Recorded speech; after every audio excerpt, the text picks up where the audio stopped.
Sabah everybody and welcome back to the channel.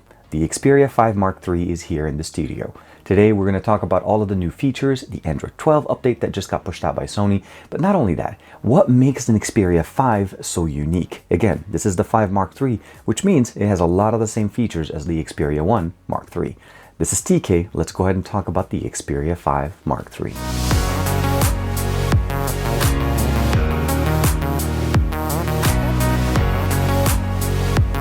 Like and subscribe and make sure you hit that bell icon so that you're always notified to whenever we have new videos on the channel. So here's the package. It's actually pretty simple. Sony sent me a pre-production unit, so I've had this for a couple of weeks now, and I was actually able to take it with me out during my Vegas trip for CES 2022. The charger that we have here is a 30-watt charger supported by the USB-A to USB-C cable here. We're able to charge up to 4,500 milliampere battery, and one of the things you'll notice definitely is that the camera stack on the back looks very similar to another Sony phone that we've had and we've seen before, and that is the Sony Xperia 1 Mark III. So a lot of benefits, a lot of main characteristics from this device that transfer over here in a more smaller, more nimble body, and of course a 1080p 120Hz refresh rate panel as opposed to a 4K 120Hz refresh rate panel. As far as the design, we'll notice that there is a very similar design aesthetic, or basically a design style, from the Xperia 5 Mark II to the Xperia 5 Mark III. The main difference obviously would be the camera stack, but one of the other things that you probably cannot see right away on the camera is that it's ever so slightly shorter than the Xperia 5 Mark II. So they definitely were able to squeeze in a physical body that is a little bit smaller, a bigger battery, 4,500 milliampere battery, and again, a faster charging with the 30-watt charger that's included in the box. The camera stack, as we talked about before, is now we have 4 different focal lengths as opposed to the 3. Now what we have here essentially is a 16, a 24 being your primary sensor. All 12, by the way, all of them are 12 megapixel sensors, similar to what we've seen in the past, but bigger pixels. And of course, what we have here is the new kind of like telescopic lens that allows us to have a 70 and a 105 focal length, virtually giving us 4 lenses within one device, as opposed to what we've had here in the past, which is pretty much 3 lenses and 3 focal lengths. One of the other things we'll notice also that is not present here, that didn't cross over from the Xperia 1 Mark III, is that the time of flight sensor is not present here. So we do not have a TOF or time of flight sensor. We have the dual tone LED flash and the rest of the camera stack. Lastly as well, we do not have wireless charging. This is similar to what we've had before. Xperia 5 typically does not get that feature. Xperia 1, being that this is the best of the best of what Sony offers, always has wireless charging. But 30-watt charging is definitely supported here. And you can definitely see here that the fingerprint sensor, the action button, which initiates the assistant, as well as the camera button and the volume rocker are all present in the same spot. Of course, the headphone jack is still present right there. And of course, the dual SIM card, as well as a SIM and an SD card option in here, is still present. And of course, it's still toolless. On the bottom, we have basically just the USB-C for charging and, of course, one of the additional microphones. As far as when it comes to the display, this is very similar. A 1080p 120Hz refresh rate display. Of course, the fingerprint scanner is present right there, and as you can see, we are running Android 12. So all of the new functionalities of Android 12 with Sony's UI elements on top of them. Now, one thing we'll probably see here, obviously, is that the widget here, or the time widget, is an Android 12 time widget. I installed it and I've been running it for the last couple of weeks. As you can see, the notifications, all of the, even the actual toggles at the top have basically kept very close to what stock Android looks like on Pixels. So definitely the same tile configuration. Looking at the settings menu, of course, all the different options, and of course, all the customizations that we typically have from Sony. So image quality settings, we're able to go in there, the creator mode, standard mode, and of course, auto creator mode. You're able to activate it with the applications. Photography Pro, as well as Photos and Netflix, are automatically set as preset profiles, and you're able to add other applications by hitting that plus at the top. White balance, again, one of the other options. I prefer to set it as a little bit cool, and you'll notice you're able to turn it on. And of course, the D65 and all the way down to D61, D55, and D50, you can activate those if you'd like. Brightness level, you can customize that. That's what we have right there. Of course, adaptive brightness, font size, display, dark theme, I turned that on as well. And the last but not least, of course, is the ability of setting our refresh rate. You can activate it by going straight to 120 or keep it at 60. I like to keep it at 120 as it gives me some of the main benefits. The Snapdragon 888 is going to be powering this device, as we've seen before with the 1 Mark III. We have 2 configurations. Both will have 8 gigs of RAM, but one either being 128 or 256, but both will still support the SD card option. So that's something to keep in mind. There's going to be also a couple of colors, green and pink, which are the other color availabilities, and of course, black is the one that we have in here. I'm not 100% sure which colors are going to be coming to the US. I know that the 1 Mark III did come in purple and black to the US, so I'm hoping for at least one additional color for us in the US market. Overall, the same camera stack as we talked about it before, 12, 12, and 12. with the 16, 24, 70, and 105 focal lengths. On the front, we're still using the same sensor, so this is going to be the 8 megapixel sensor capable of giving us 1080p. On the back, we're able to shoot 4K 120, 4K 60, as well as obviously 4K 30, and all of the benefits of having Camera Pro as the default camera application. Now, by default, you'll notice there's that green dot. Anytime we're using the microphones or the cameras, that's going to show up. That's part of Android 12. Basic mode is going to be the main camera app that you're going to use to be able to use front-facing camera experience, as well as using the front-facing camera for video or photography. If you want to be able to use just the main sensors on the back, my recommendation is to either stick in auto mode, go into shutter priority or manual mode, or even some of the other more advanced options. The benefit, of course, is the ability of using the new UI element. So again, seen this before, we have it customized here with the main button. If I press and hold the button, it automatically goes into this menu. And what I love about this is even when I shut the phone off, so the screen is off and I press and hold this button, it takes me straight into the UI element right away. I have it configured to stay in auto mode, and of course we're able to use the different lenses, change the different basically perspective between them, so you can go from 24 to 70 and jump straight into it, and of course focus on the experience that you want. I feel like the 24mm equivalent of the main sensor will be your best experience, and of course you'll get really good tracking, really good experiences using this camera. And we're going to share with you guys actually some of the images and videos that I took. Again, I took this with me to CES 2022 and I covered a lot of the stuff, specifically the Sony booth. And as far as shooting 4K 60 frames per second or 4K 120, this is going to be pretty much limited to using Cinema Pro at this point. Video Pro did not come in yet, so I'm hoping that it will be part of a future update. And what we can see here essentially is the ability of jumping between 60 frames and 120 frames, and of course all the main benefits of the Cinema Pro application.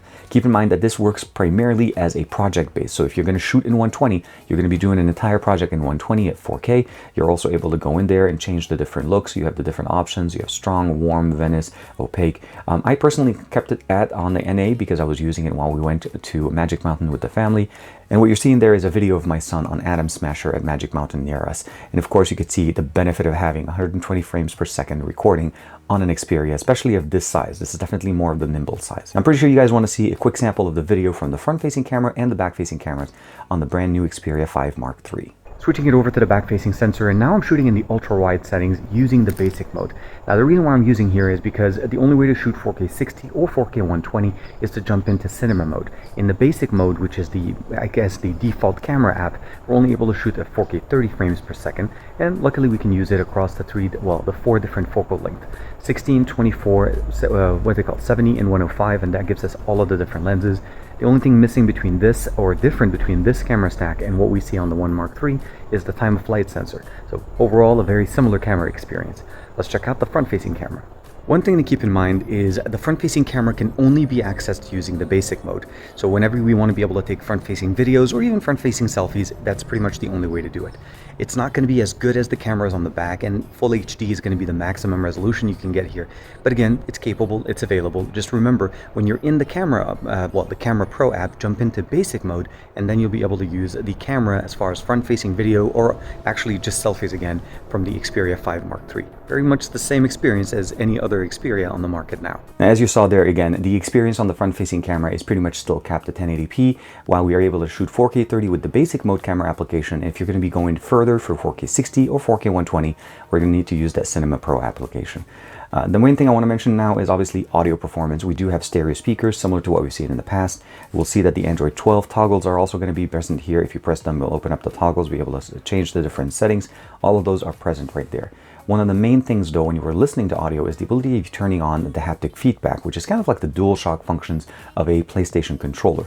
So let's go ahead and start the song. This is Jumbo by Alex Scrindo, NCS release.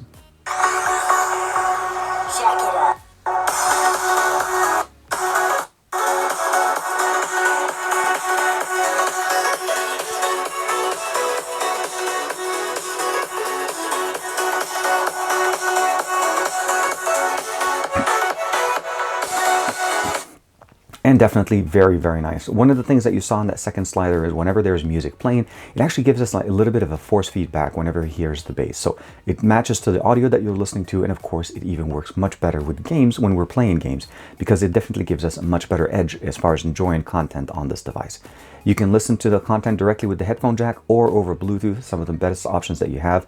And as you understand, and of course you've seen before, Call of Duty Mobile is definitely going to be the main supported game in here and running at 120 frames per second. Again, Sony has some of the best experiences when it comes to Call of Duty experience, similar on the Xperia 5 Mark II or even on the Xperia 1 Mark III. Of course, what I'm talking about here is jumping into the settings real quick, and you'll notice we have the Ultra MP. Now, this is only available in medium. If you want to play it at the very highest resolution, max is going to be the best, and that's going to run you at about 90 frames per second. But if you want to get the best experience of 120 at medium settings, you're going to get some of the best experience there. And of course, the last thing we want to talk about real quick is the game enhancer, all the new options that we have, setting the brightness. You can customize it. There's different options that we've seen in the past: performance, balance, battery, custom, and of course the ability of turning on HS power control. And HS power control enables us to actually connect a power source to the actual phone without actually charging the battery. Meaning if this function is on, the phone runs off of power from the outside, meaning the 30-watt charger that they include in the box, and that enables us to actually reduce heat and performance degradation on this device. One of the other options, of course, that we can do here is focus mode, turning on the different options, releasing RAM, hide notification. This is no different than basically a gaming specific do not disturb. Display and sound, we can customize the different options: image quality, audio equalizer, USB external output if you want, and of course, if you're using the microphone, you can use external options. Multitasking is pretty straightforward. This enables us to actually do some online searches for some of the game options. Screenshot to be able to take one, and of course, screen recording, you can also customize it. You can basically record the audio from the game as well as the media volume. You can record with you included in there with the front-facing camera and microphone. And of course, recording quality is you can either set it to be either default or which essentially is a 1080p recording. Again, the display here that we have is a 1080p display. And of course, this pretty much is the standard experience. You can keep it as a bubble, and I like to keep it here in the docks to the top left, or you can bring it down as a setting, as a swipe down option by going into the settings tab, and you can change it basically here from a floating window or a slide down by a menu. Very simple and very easy, and you can also disable hardware keys so you don't accidentally activate them. But let's not waste any time. Let's jump into a quick sample of Call of Duty Mobile on the Xperia 5 Mark III.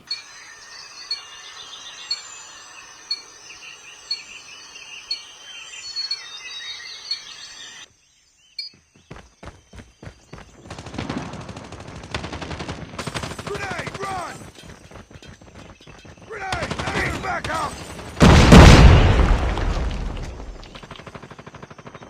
Enemy! Watch out! Grenade! Recon ready for deployment. Hunter killer drone ready for deployment. UAV.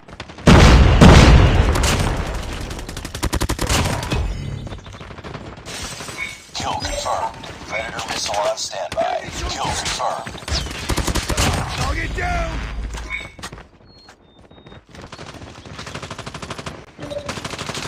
Reloading! Cover me!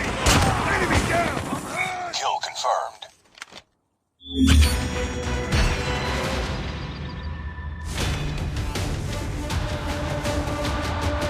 One of the main benefits of the Xperia 5 series is the fact that it actually benefits from the Xperia 1 right before it. So the Xperia 1 Mark III came out earlier, and of course now we have some of the main benefits there implemented on a smaller form factor. So if you've ever felt like the Xperia 1 was too tall, you definitely want to be able to check out the Xperia 5 Mark III.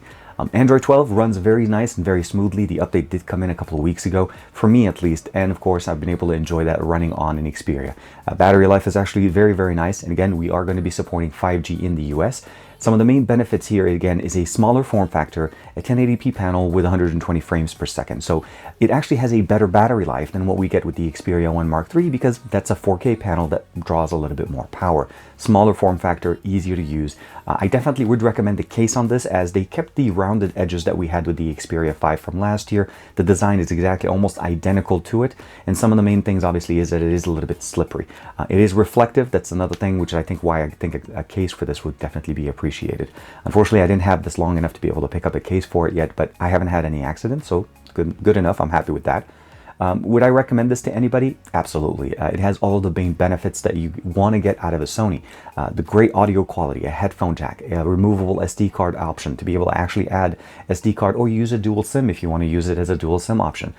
The camera stack is really nice. Camera functionality by just being able to just press and hold and you're jumping straight into the camera and being able to take some of the great images. And the UI elements that we have in here with Camera Pro is definitely very nice.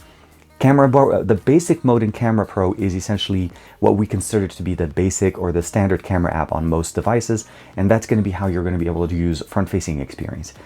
I personally would still recommend using the main cameras on the back. Because of the reflectiveness of this device, it makes it easy to center and actually set up your shot very nicely. And with a little bit of practice, you're going to become a pro taking pictures with the back sensors, as I think this is where the magic happens. As you're looking at some of those images and videos that I'm sharing with you guys, I took this with me to CES, and I've had this a little bit before then, so we've gone to, you know, amusement parks. I went with my son. We did that shot with Cinema Pro at 120 frames per second using the Xperia 5 Mark III. And of course, all of this just looks exactly as you'd expect. Some of the great, best experiences that you can get on an Xperia.